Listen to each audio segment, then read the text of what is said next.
Bonjour,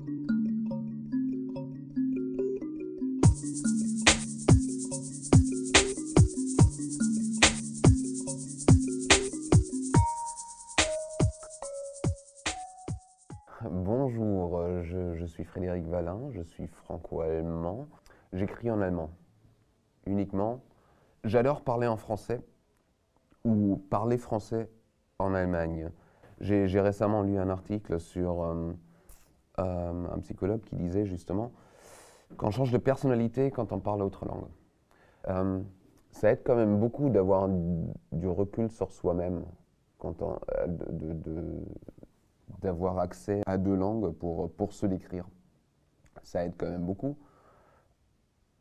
Et de se mettre aussi dans différentes positions.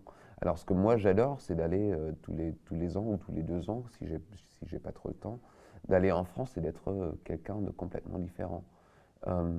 D'avoir plus... de pouvoir me réinventer. Et ça me donne beaucoup d'énergie, beaucoup de...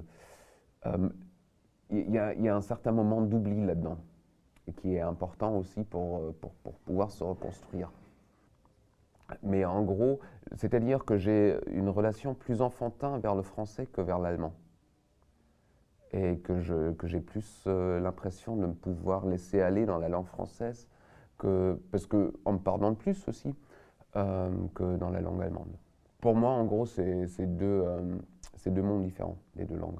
Ça m'est arrivé d'écrire des lettres d'amour en français pour des femmes, ou dans le temps des filles plutôt, qui aimaient bien le français, qui d'ailleurs m'ont tous quitté pour la France. Je suis très content d'avoir accès à deux cultures quand même assez différentes.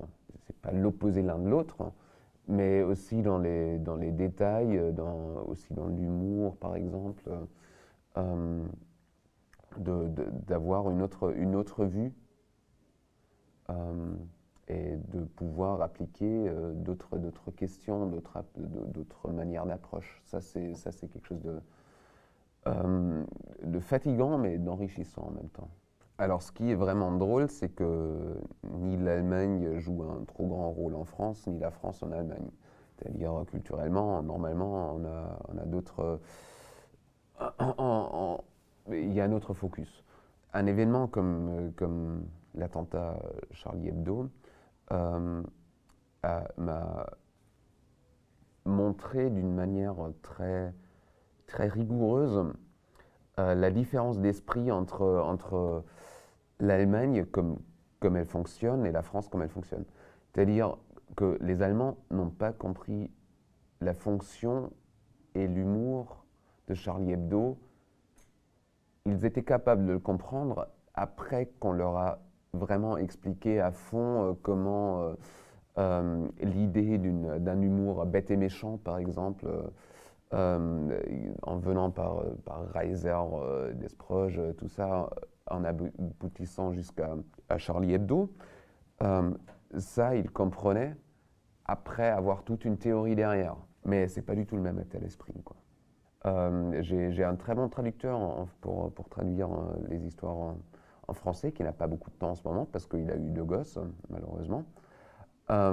Mais j'ai l'impression que ce que j'ai écrit sonne beaucoup mieux que quand lui le traduit que quand moi je le traduis. Le français est quand même... Ce qui me fait hésiter, c'est que le français est quand même la langue qui absorbe beaucoup d'auteurs de langues étrangères, c'est-à-dire par exemple Ionescu, Beckett, comment il s'appelle le tchèque encore que j'aime pas du Kundera.